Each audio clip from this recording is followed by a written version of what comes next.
RMN Drama presents Kini ang akong suliran. Sa bugtong tuyo nga kami makaalagad kaninyo, among gituyo pagmugna kining maong tulumanon nga pagatambagan nila ni Dr. ni Elaine Bathan nga mutabang sa pag-iway sa mga gumunhap ug kalibo nga inyong gihambin ilabi na sa punto legal. Kinisab si Dr. Rene Obra ang kaabag sa inyong suliran. Kini ang akong suliran. Kini ang akong suliran.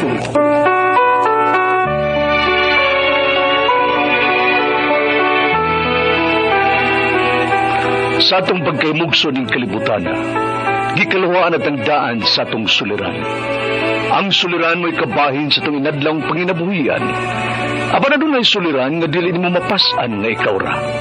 Nagkinahanglan kag katabang aron sa pagsulbad ni ini.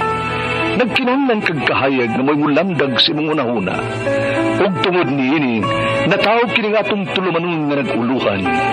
Kini ang akong suliran. Kini ang akong suliran. Mga minugbong duwa nga matapos lang sa usa ka hugna.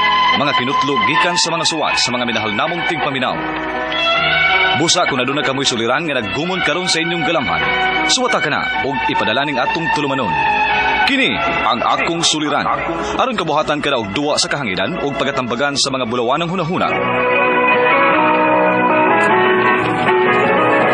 Kini ang akong suliran. Kini ang akong suliran.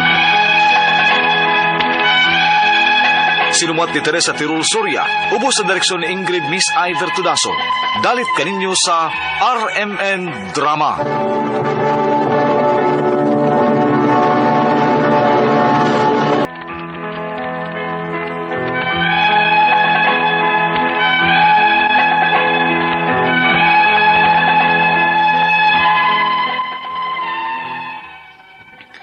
Maayong adlaw kaninyong tanan nga nagpaminaw karon, ning tulumanon kini ang akong suliran.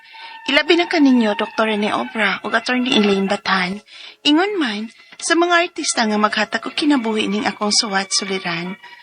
Tagualan ko sa pangan nga Sophie, 29 years old, single, taga Gilholngan City, Negros Oriental. Punto legal kining akong suliran. Kabahin kini sa yuta nga among gisaupan. Gibaligya naman gud sa tag-iya ug dinhimi nagka-problema sa mipalit sa yuta. Aron inyong hisabtan, ingon ini ang mga panghita po.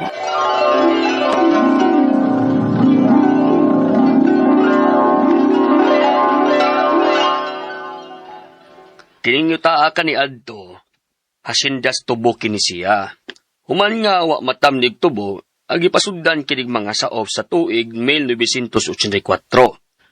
Og usata sa palaran nga nahimong saop ining yutaa. Og anas ang tuiga hangtod karon, nagbahin ko sa abot sa akong mga tinanom sama sa mais ug mani ngadto sa piado ining yutaa. Mao ba di ay pa? Dugay na day tuod no? Mao gyud. Wa ka pa mataw ni adto supi. Ug hangtod nga nananghid ko sa piado nga mananom kog mga punuan sa lobe ug mga kahoy. Sa kilid sa akong baol nga akong giobra o gitrabaho ba. Apil na ka ng bakilid na kayo. Gitamnan na akong lubi. Kay dilit naman maayo na sa mais lugara. Kay pansil namang yuta niya na, kay bakilid na. May kimpisugot ang piados yuta pa. Kay maayo man ang among kasabutan, nga magbahin jumig ilang mga saop sa abot sa yuta. Daghan po ta dinhi nga mga saop pa no? Sa akong nahibaw mga 23 tang tanan dinhi. Ug pulos nagpikad aning yuta. Gitugutan tang makabay dinhi apan kanang light materials lang. Bawal ang magpa-concrete silang bahay. Sila lagis ng pilang pa, nagpa-concrete man lagi na. Mao ba? Uy, wag ko kabantayan na da. Basta mao'y ingon sa piado nga dili mo sugot ang tag-iya sa yuta nga may magpa-concrete sila mga bahay. Wala nakakakita sa bahay ni ng pilang pa, kay layo-layo ba yun ang ila din his ato. Mao, kay dako-dako masagod ninyo taa. Sa akong nahibawan, 16 ka ektarya ng sa upper nga titulado. Kining napita sa ato nga lower, 7 ka ektarya ni nga deklarasyon lang. Dako gid ay tuod pa no? Pero dili gyud tanang parte ning yuta ang gitamnan namong mga saop. Kay may dapit man sabgod nga dili gyud maayo ang yuta tamnan kay pansil. Sige na oy Sopi. Nadado ko na magtabi na. Adto na ko sa tong uma oy.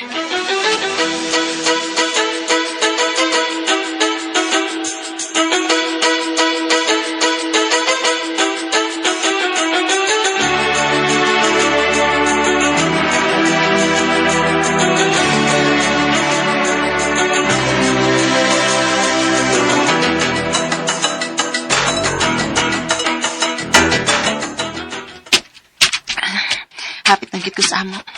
Makakaunay kit ko. Tuma na kit ko eh. Suhaw ko kit ka. Tagamang tao sa tindahan na ng auntie. Makauban na namong sako.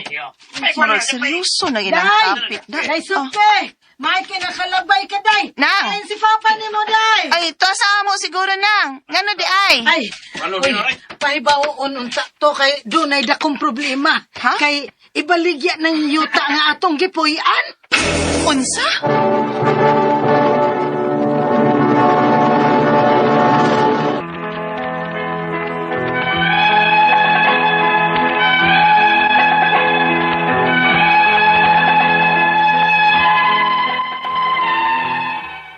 Nagubot ming tanang saop sa maong yuta, pagkahibaw na mo nga ibaligya na sa tag-iya ang iyang yuta. Ug motong pagka July 27, 2025, gipatawag ming tanang saop sa tag-iya sa yuta. Apil sa panag-atubang ang mupalit sa yuta. Unya, Mayo kay ni anang tanan. Nakikatubang ko ninyo sa katuyuan.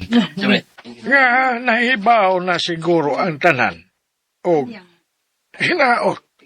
Nga nakasabot mo sa among naukman sa akong pamilya. Mga tiguang ng gudmi. Mao nga nakasabot ang among mga anak nga ibaligya na lang kining among yuta. Kay yawat na lang kuno makapahimos pa mi sa halin ini sa tambuhi pa mi sa akong asawa. O kaubalin ako karon ang gusto nga mopalit sa among yuta.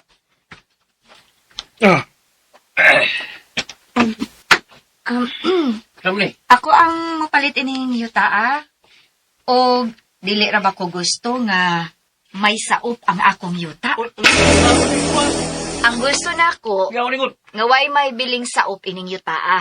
Uy. Ingon anak na balang di ay kasayon, ma'am? Sir, unsa may mahitabo sa among mga bahay ug pananom? Makapalit na sa akong yutang mahibaw ninyo kay siya naman ang bagong tagiya sa yuta. Ma'am, pangyua lang ni ma'am be. Nga magpabilin lang ming saop aning yuta kay wa main taon milaing kapanginabuhian, ma'am. Mag-unsa na malang ang among mga pamilya. Dili. Basta dili ko. Dili ko ganahan og saop kay samok. May lain kong plano ining yuta. Sa una malang ang among mga tanom, ma'am. Mobayad ko og tag sa kagatos ka pesos matag punuan sa lubi. Lubi lang ha, og way labot ang mga kahoy og saging ha. Unsa?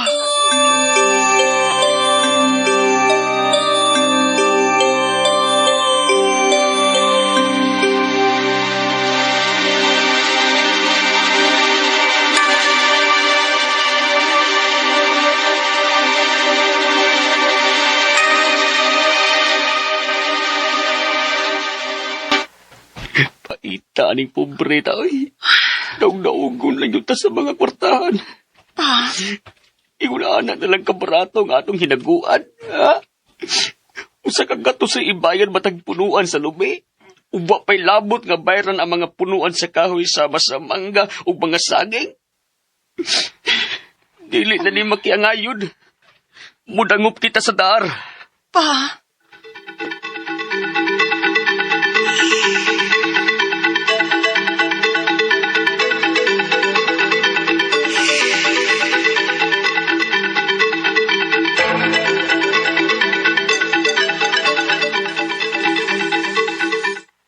Dito na pod migdar, day supe. Ay, tambag ko lang ninyong papa nimo. Ayaw na lang adto eh. Kay masuko ang bagong tag-iya sa yuta. Kada dunay tao nga mo adto sa dar, ipaibot niya dayon ang bahay. Unsa?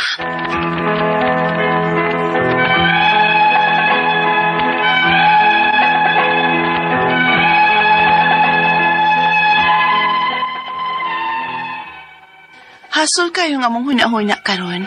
Puno mis kabalaka nga mawad-an na may panginabuhian. Kay mas istrikta pa man hinoning mo palit sa yuta kaysa unang tag-iya ini. Ang ako mga pangutana mo kining musunod. Unang pangutana. 1984 pa mi nga sa upan ni yuta. Daghan na og tanom mga kong papatinhi. Karon nga gipalit sa lain ang yuta. Wa pa di mi katungod nga magpabilin dinhi isip sa op. Ikaduhang pangutana. Daghan og tanom si papa ani yuta. Mga kahoy, lubi, mangga, saging ug uban pa. Apan ang mga lubi ra may bayran sa nakapalit sa yuta og tag 100 matag punuan. Iko na bagod na. Mga apil man gyud unta ang dapat, apil na ang kahoy. Ikatulong pangutana. Miadto mi og dar, pero dili man satisfied sa ilang giingon. Kay mura bag naagay bias sa ilang gisulti. Kay mo palit gud anang yutaa, naamang gud magtrabaho sa gobyerno. Unsa man ang angay namong buhaton? Ikaupat og katapusan. Ang ingon para ba nga ang mudangop kuno og dar, ipaibot gyud dayon ang bay. Unsa may among buhaton kon harason mi og ingon ana? Palihog, tabang yung tambagi ko, kini ang akong suliran, Sophie. Mayong adlaw mga suking tigpaminaw kini si Attorney Elaine Bathan og ako karong adlaw ang muhatag ninyo tambag tubag solusyon kalinawan sa inyong mga pangutana, mga problema na may punto legal, personal, ang mga gipang block, ang gipang ghost, ang gipang biyaan, ang wa na dayon ang kasal kay wa mo perma aw unsa ba no, ang mga naay problema sa ilang mga kabtangan, ilang relasyon, dokumento ipadada yun ang inyong suwat sa suliran_612@yahoo.com or sa ato ang Facebook account nga kini ang Akong Suliran official writers page. Pwede sad atong ipadala sa 3rd floor Jose R. Martinez Building, Osmeña Boulevard, Cebu City. Lain-lain yung pamaagi kung saan yung pagpadala ang inyong suwat nato. Sama sa ato ang letter sender, gipada niya iyang suwat sa ato ang email address katong suliran_612@yahoo.com. Og tagagihul nga Negros Oriental ni siya, tagoon nato sa pangalan nga si Sophie. Sophie, no, og ang mga tagagihulngan, no, dinha sa Negros, mayong adlaw, mayong pagpaminaw. A big shout out sa mga nag-like ug nag-follow sa Attorney Elaine Tantenco Batan ug Elaine Tantenco Batan on Facebook. Ang mga naminaw nato sa ilang radyo, silang panimalay. Ang mga sastre ni Dino Loren og ni Philip Tampos, kumusta mo din ha? Thank you. Nga samtang naghimo mo sila mga masterpieces, mga maanindot nga mga sanina. Those lovely, unique gowns, no? Grabe gyud. Naminaw mo, thank you kaayo, no? Lingaw-lingaw lang nga tua, pero I am very sure nga at the end of every program, no, whether it's punto medical or punto legal, na agad may makutlo nga pagtulunan. Okay. Si Sophie, naani siya'y pangutana kabahin sa mga yuta nga ilahang gi sa upan kay maato ang masinati sa drama nga gibaligya na manggod ni sa tag-iya. Pero matay dugaya na gyud nila. No, na 1984 pa sila anang yuta. Sumuni ang unang pangutana. Daghana og tanom ang iyahang papa unya 1984 pa sila didto. Saging, mangga, lubi, mga kahoy. Apan ang lubira may bayran sa nakapalit sa yuta ug tag 100 matag punuan.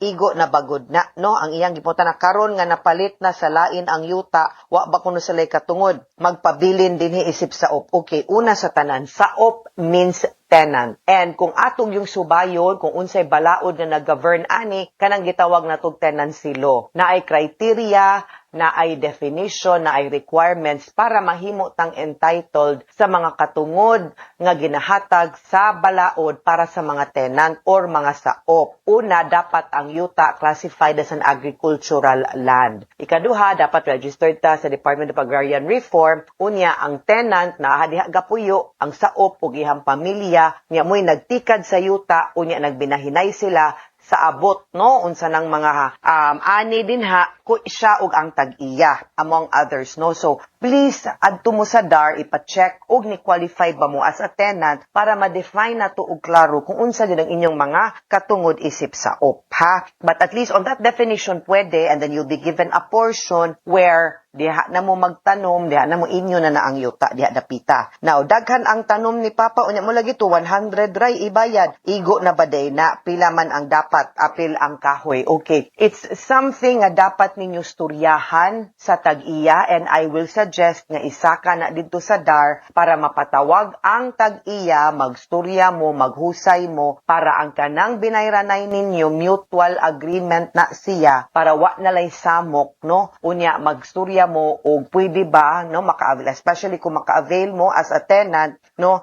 ma-explain pod, no, sa DAR officer, kung unsa po'y inyong katungod, ug unsa po'y obligasyon sa tag-iya sa yuta. Ikatulong pangutana, yes, ni adto na sila DAR, pero dili mi satisfied sa ilang giingon, kay murag na agyud bias sa ilang gisulti, kay ang mopalit gud aning yutaan na amang gud magtrabaho sa gobyerno, unsa may among angay buhaton, okay, ani ni siya. Wa ko kabawg unsay inyong gistoryahan o nganong di ka satisfied. Akong i-assume kay di ko ganahan mo himo og negatibo nga panghuna-huna og impresyon sa mga tawo sa gobyerno, kay ako nakatrabaho ko sa gobyerno, diniyos akong pagpanrabaho tinarong, no? Basin pod nga despite the fact nga tinarong sigon sa balaod, no, ang ilahang pag-advise, wa ka malipay kay naa kay gi-expect, no, nga certain amount or unsa nga wa nahatag sa imo. Limitado ra baya pod ha ang mabuhat sa ato ang mga mamumuo og empleyado sa gobyerno. Depende gyud na unsay balaod, unsay policy ug unsay gitagana